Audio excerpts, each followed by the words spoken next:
Welcome back, everyone, and thank you so much for tuning in. Again, I have with us Detective Sergeant Jason Smith, and we're talking about Chavelle Dillon-Burgess and the murder case. Now, Detective Smith, my next question for you is, why is this being treated as a murder case without no body being found? So we have to look at the circumstances of the case, and this is a case where a young lady who had a particular lifestyle and lifestyle with certain behaviors that all of a sudden it's stopped. Just no one's heard from her. It's as if she's completely vanished from the earth. There are some other circumstances and details about the case that I'm not privy to go into at this stage. But as a result of all of that, when we look at her lifestyle and her behavior, she was in communication, constant communication with family and friends. She had certain levels of employment. She expressed that she was anticipating doing certain things. So there was nothing other than, or nothing to indicate prior to her going missing that there were any major issues. And so as a result of that, when we put together that coupled with other facts and circumstances and evidence, that we made the decision to rule her disappearance as a murder.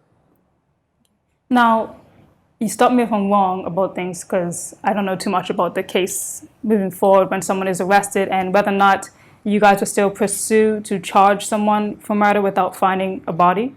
Would that be something that you consider doing?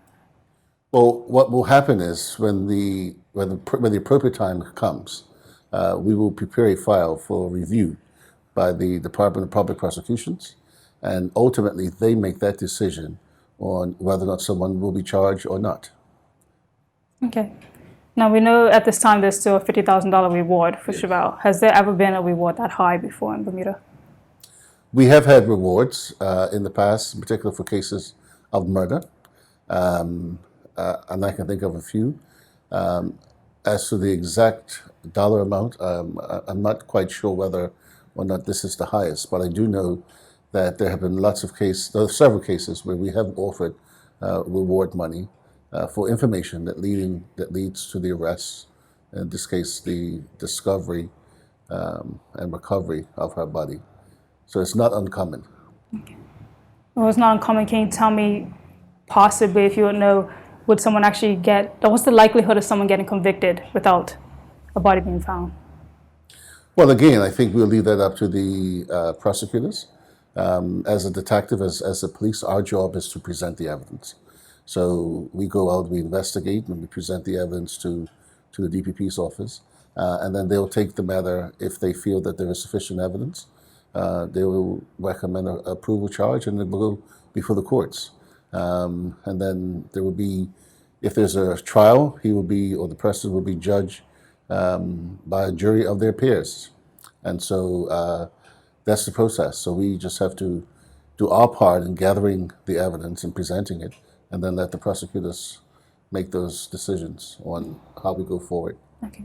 Now, we know a lot of persons in the community are still searching and helping the police search for Chavelle. How has the community support been throughout, even up to today? Has it still been pretty steady, or is it starting to drip or get higher? Yes, so, I think one of the reasons that we're here today is to continue to raise the level of awareness to the public, to let them know that it is still a very active investigation. And I think the public are on board with that. We, even in personal capacity, it's difficult to go anywhere and someone don't stop and ask the question, how's that investigation going? What is happening? So that's positive. That indicates that there is a level of awareness in the community. And I think this is, as you said earlier, it's one of the first of its kind for Bermuda. So it's definitely on the minds of people. And people are curious. People want to know, what's going on. I believe a lot of people want to have her found and at least be able to have some closure as to exactly what has happened to her. And so we are working towards that. And we are continuing to make that appeal to our community. If you do see something, come and tell us. Every bit of information you have is important. And I know we say this all the time, but we just can't, forget that. And we repeat that time and time again because it is true. Now, we know it's coming up to about 6 months now since she's been Yes. missing, reported missing. So my question to you would be, is that, I don't want to use the word normal, but what is the likelihood? I mean, 6 months, have you had an investigation be this long before without finding a missing person? So I think in the history of Bermuda, there hasn't been many cases like this where someone has gone missing for this length of time and they not be found. So it is unusual, but we continue to press towards finding her. And what is the hope of your department in terms of Chavelle?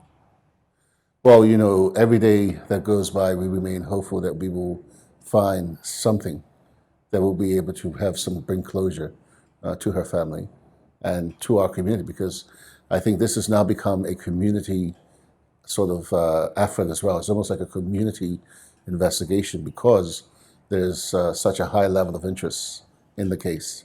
So we are hopeful. We are hopeful that we will, be able to find her and we'll be able to bring closure to her family. Thank you for that. And when we come back, we're going to be talking about the strategy into finding Chavelle. And once again, everyone, if you know something, say something.